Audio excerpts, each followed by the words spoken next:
All right, everybody. This is episode 1 of Knoxville Financial Q&A. We're your host. I'm Paul. I'm Brian.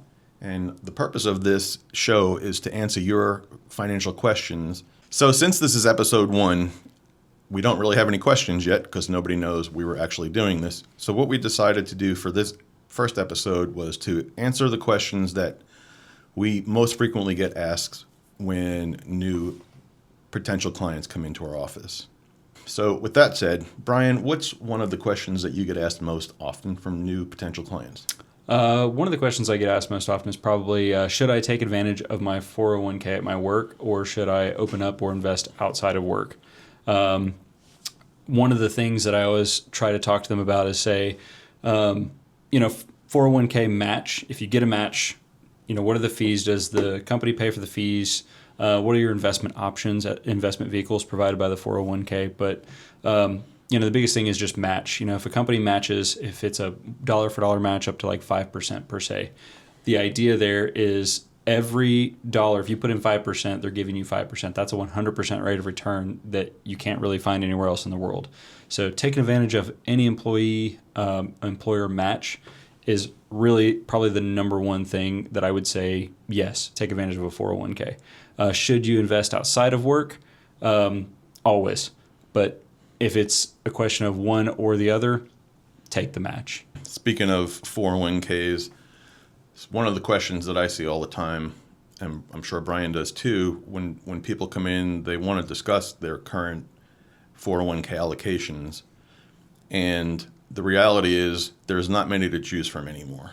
So you have probably noticed in your own 401k, if you have one, that you don't have many choices anymore. They're all sort of age-based or target-based funds. Let's talk a minute for how we got there. It was 2008, basically, when the market crashed. Everybody's 401ks just sort of depleted. And what ended up happening is people pulled out of the market at the wrong time. They didn't stay in it, or they were really close to retirement and they shouldn't have been that aggressively invested anyway. Part of that problem was because the market was doing well before that and everybody sort of got greedy, right? Comfortable. Yep. And so what happened was a lot of the employees ended up turning around and suing the employers who were providing the 401k benefit to them because there was no financial guidance. And that led to the creation of target-based or age-based funds because it sort of takes the employer off the hook a little bit. It makes it easy. There's a fund manager who's doing all the allocations based on the date you're supposed to retire. My problem with the age-based funds is what you're planning for is not the date you're retiring. You should really plan for the date you might die, which I know is hard to predict, but you want your money to last a lot longer than the date you're going to retire. So I'm not a big fan of age-based funds. I don't know about you, Brian, but the back in the days when you had a lot of 401k choices and you can put together a decent allocation, 401ks tended to do better in my opinion. So with that said, like I said, I'm not a big fan of the age-based funds or the target-based funds, and but it's just the norm in 401ks nowadays. And so, part of rolling over a 401k that we can help with is putting together a portfolio that's properly diversified for your life expectancy rather than when you're going to retire. Yeah, and my next question would be kind of like a follow-up to kind of what I said earlier, which was, should I have a retirement plan outside of work? I think a lot of people mistake their work plans for their only plan. Instead of thinking along the lines of supplemental. Everything, all your belongings when you leave your job or whatever job you have, you typically take those with you. Why would you not take your money?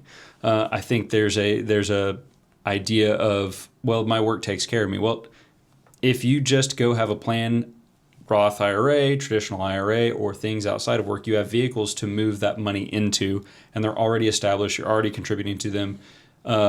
We're also getting to an age where I'm sure you'd agree with this. We're getting to this day and age where the 401k matches aren't significant. We don't have pensions. We don't have all that other stuff. So, having that program that you contribute to, that investment vehicle outside of whether it's retirement or external investments in general, having that plan outside of work is just icing on the cake. I think that's the second most asked question for me. Another question that we get all the time is, are you a fiduciary? And the answer to that question is yes, both Brian and I are fiduciaries. But I always follow that up with how much I hate that word and the meaning behind it. Sure, it's a legal term where it puts us in a position where we have to put your interest ahead of ours. But the reality is, if we weren't doing that, we would have no clients. And so what I don't like is when other advisors use it sort of as a marketing ploy almost, stating that they're this fiduciary and they're going to take care of you the best they can and all that. We're already doing that with or without that word. We do have that on our website, though, just because that's what people search for. And so if we want to show up in your Google search for us, we have to have fiduciary on our website. So, yeah, we are fiduciaries, but don't put too much weight into that. Just find an advisor, if it's not us, that always puts your best interest ahead of theirs, regardless of using that word or not. Any thoughts? No, that's pretty much spot on. The next question that I probably get asked the most is, and this follows right in line with having the supplemental program outside of work, or having the work should be supplemental to your plans outside of work, which is, should I have life insurance? If you look at like group life insurance at work, a lot of people don't realize that their benefit is age-based in 5-year increments. So it gets more and more and more expensive. It's also based on the health and wellness of the overall group that they're insuring. So if there's a lot of very old people there or a lot of very unhealthy people there, the costs are usually based on that. And the other aspect of that is, it's if you leave that job or if they choose not to offer it anymore and you're out of luck, especially if you have any health problems or have any health problems arise while you're working. So yeah, my general recommendation is almost always have some form of life insurance outside of work. I think in the age of social media, I think the most heartbreaking thing is seeing some young people pass away and have these GoFundMes set up, and it's, when they could have had a very cheap term policy that covers some of the basic needs. It's just heartbreaking. Take care of your family. It's the number one thing to do. At least that's what I would say. Yeah, totally. And I will say that, a lot of new clients that come in, or potential new clients, I think there's some hesitancy maybe before they book an appointment because they're unsure of how we're going to charge them or what they need to pay. And so Brian and I meet with a lot of clients together, and we provide a lot of education, even in the first meeting. That's one of the things that we're really proud of, is the amount of education that we do provide for our clients, whether they're clients or not. We just want to put everybody in the best possible position for financial success. But, we might go through an hour meeting and provide all kinds of information, and they might, you can see them pull out their checkbook or something like that and say, what do I owe you? And just so you guys know, that's not what we do. We don't charge for an initial consultation. In fact, we don't charge where you have to write us a check for anything. So basically how we get paid is by managing your assets and getting a fee from that, a percentage of that. It doesn't come out of your pocket. So if one of the reasons you might be hesitant to call us is because you're worried that you have to pay us for something, you don't. We're here to provide information to you and just do the right thing. So don't let that hold you back, put it that way. All right, guys. So again, this was only episode 1. We don't really know exactly how this show is going to end up going, what direction it's going to go in, but we do have the premise of, we want your questions. We want to answer your questions. And the best way to do that would be on our website, which is iws.one, not .com, .one, O-N-E.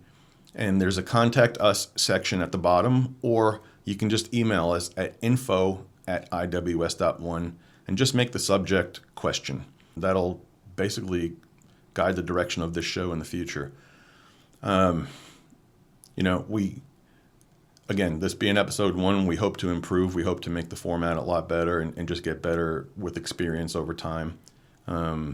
We do plan on adding a sign back here. We put this studio together pretty quickly, and we kind of like it. It came out good, we think. But it's going to get better. And so will the production and everything else. So don't be hesitant to ask. We really want to provide value to you guys. For sure. So with that said, thanks for watching. Please ask us questions. We want to answer them. And if you would like to schedule an appointment with us, again, the website's the best place to do it. We have an online calendar, but our office number is also 865-342-7766. So with that said, Signing off. sign off. Thanks for watching, guys.